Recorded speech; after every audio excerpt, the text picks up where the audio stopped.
ଜୟ ଜଗନ୍ନାଥ। ଜୟ ଭଦ୍ରେ ସୁଭଦ୍ରେ।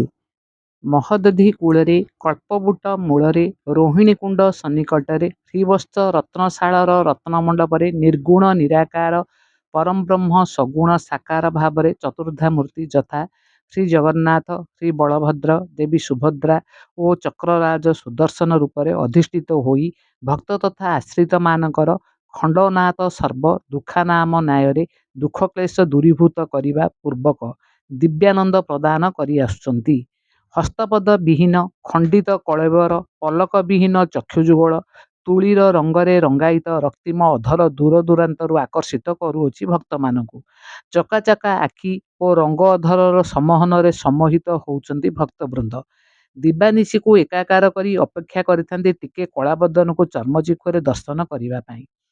ହୃଦୟ କନ୍ଦରରେ ପ୍ରବାହିତ ଭକ୍ତିର ସ୍ରୋତସ୍ୱିନୀରେ ସେ କରେ ଆବାହନ।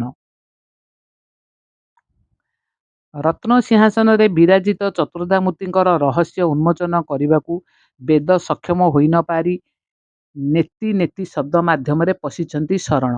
ମୁନି ଋଷି ସାଧକ ତଥା ମହାପୁରୁଷଗଣ ମଧ୍ୟ ଏହି ରହସ୍ୟକୁ ଭେଦ କରିବାକୁ ହୋଇନାହାନ୍ତି ସମର୍ଥ।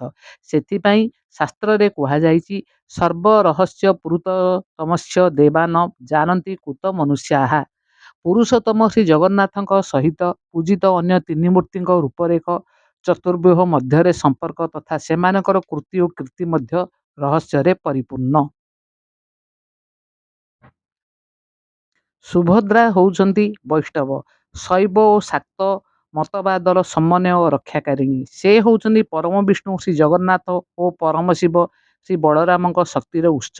ଉଭୟଙ୍କ ମଧ୍ୟରେ ଅବସ୍ଥାନ କରୁଥିବା ପରମ ଶକ୍ତିମୟୀ ମା ସୁଭଦ୍ରାଙ୍କ ଶକ୍ତିର ଉପଯୋଗରେ ଶ୍ରୀ ଜଗନ୍ନାଥ ସୃଷ୍ଟି ପାଳନ କରୁଥିବା ବେଳେ ପରମ ଶିବ ଶ୍ରୀ ବଳଭଦ୍ର ପ୍ରଳୟ କାର୍ଯ୍ୟ କରିଥାନ୍ତି ସମ୍ପାଦନ। ଦେବୀ ସୁଭଦ୍ରା ଜଗନ୍ନାଥଙ୍କ ଇଚ୍ଛାଶକ୍ତି ଭାବେ ହୁଅନ୍ତି ଅଭିହିତା। ବରାହମିହିରଙ୍କ ଦୃଷ୍ଟିରେ ସେ ହେଉଛନ୍ତି ଏକନାଂଶା। ସ୍କନ୍ଦ ପୁରାଣ ଅନୁସାରେ ସେ ଅଟନ୍ତି ଚୈତନ୍ୟ ରୂପିଣୀ ମା ଲକ୍ଷ୍ମୀ।